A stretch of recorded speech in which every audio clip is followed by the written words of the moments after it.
I'll get started really quick, so I have an introduction part, and then we'll keep going. Um, so, I, I guess as a part of it, I'll just start. Like, my name's Julian Harris. I work with the Game Fanatics. I've been with the team for about 3, 4 years. I used to work with another site called Max Level. I'm not sure if you know Malik Forte or have seen him around. Uh, maybe like in the before times when we were able to go outside, but I Yeah. kind of forgot everybody and everything Yeah. right now. So I'll just let the people know I'm here with Neil Jones. It's Neil, right?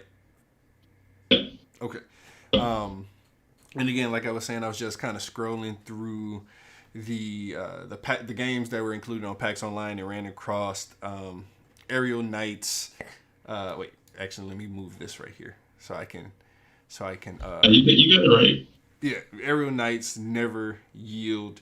Um, so first, before I get into the game, could you just I guess let the people know a little bit about yourself? Yeah, definitely. Can you hear me okay? Because Yeah, yeah. I don't know how it sounds. Oh Okay. no, no, it sounds good. So yeah, I'm Neil. I go by Aerial Knight online as just like a tag. But I've been making games or in and around the game industry for about 10 years, just working on small projects, indie projects, apps, and so on.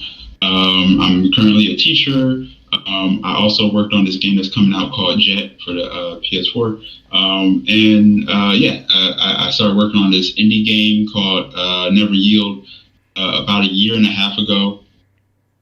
So just I was basically just working on it by myself with a lot of help from my friends who like help me with code every now and then, and just doing it in my free time. It's like a side project, but people seem to like it. So I'm just trying to like push it out now before people come along and copy my idea better than I can do it. Yeah. So tell me a little bit about like what the game is about, or kind of like the setting, like what's going on there. Yeah, so it's like it's not like a very futuristic Detroit, Mhm. but like it takes place in like a semi-futuristic Detroit, not like Detroit Become Human or anything like that, but Yeah, it's yeah. like 10 years where, stuff is like a little bit more advanced, but everything's still dirty.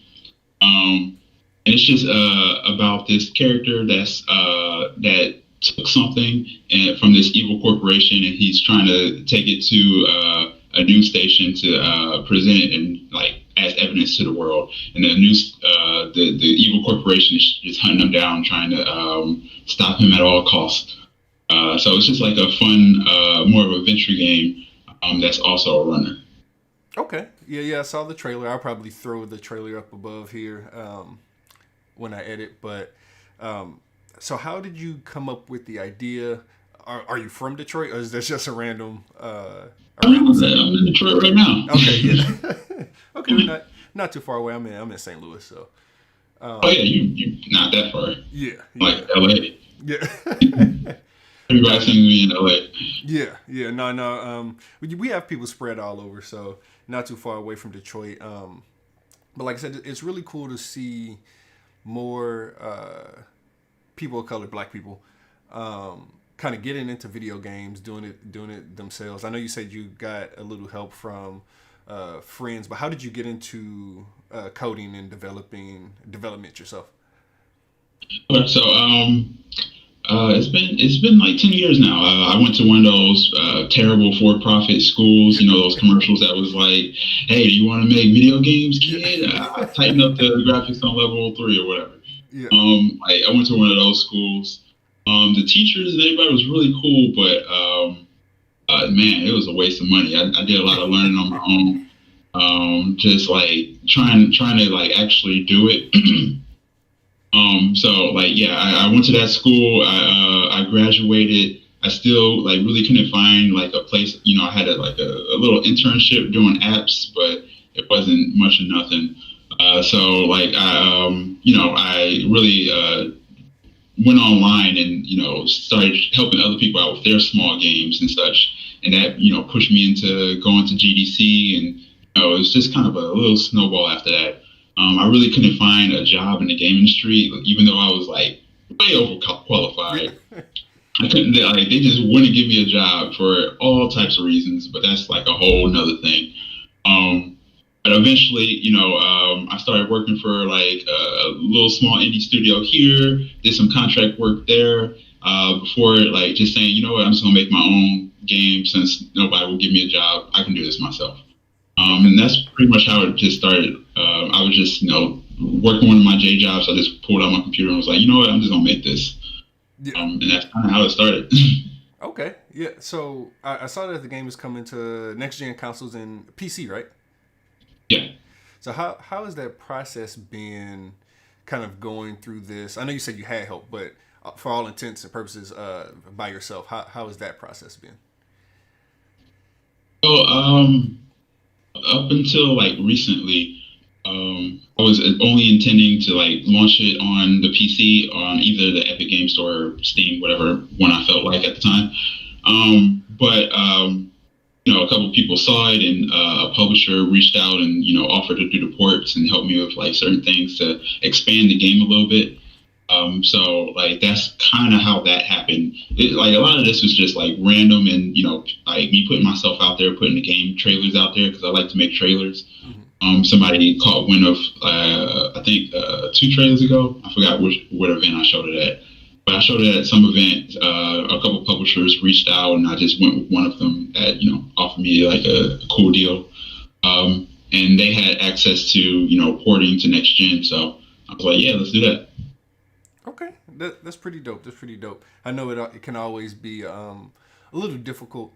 It seems like you may have had a little easier road than some when it comes to kind of making the game by yourself. I was kind of going through your website. I saw you worked on a few other projects, either solo or as a part of another team. So I don't know if you wanted to talk about those at all, or.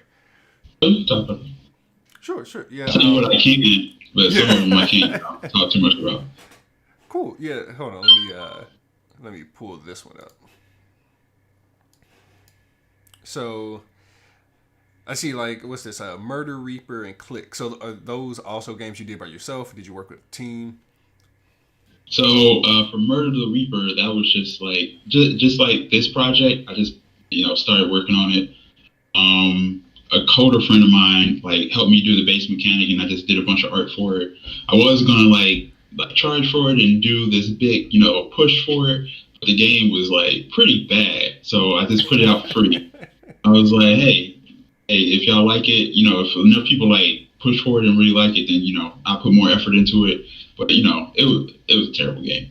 But I like how it came out, but like it had a lot of problems, so I just gave it out for free.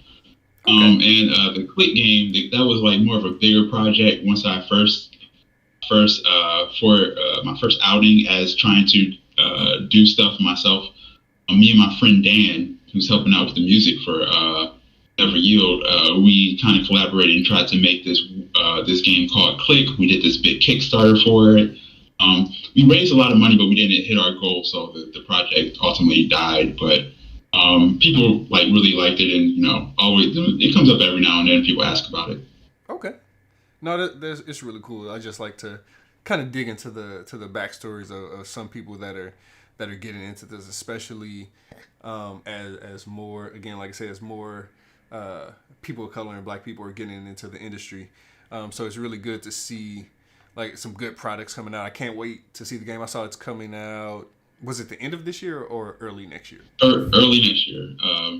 Yeah, the end of this year is wild. So, yeah. But like, I don't like to make promises I can't keep. So I was like, let me just say early next year. That's when.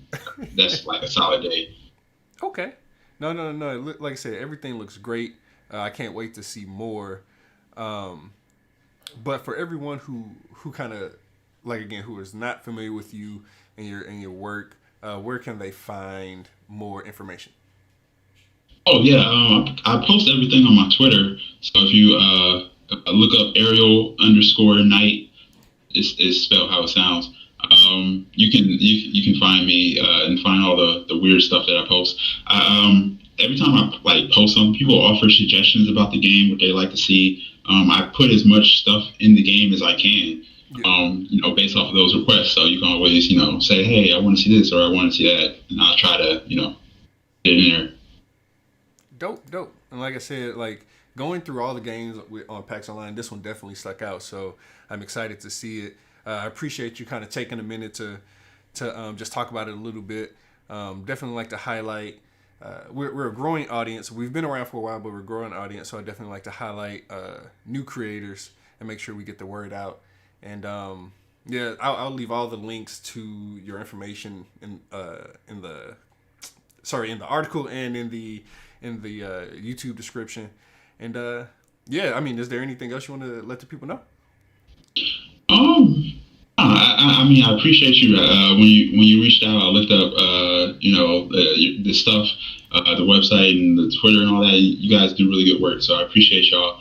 We need more, black media and like people just like being a good voice.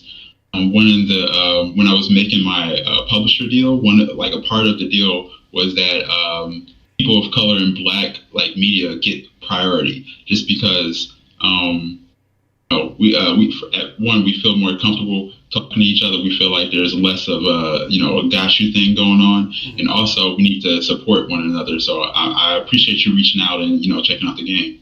Cool, definitely. I'll definitely try to keep tabs and keep reaching out to see the progress on the project. And yeah, like again, just thanks for joining me on this call. For everyone watching, thanks for staying tuned to the Game Fanatics. And for more on Aerial Knight's Never Yield, stay tuned to the Game Fanatics. See you later.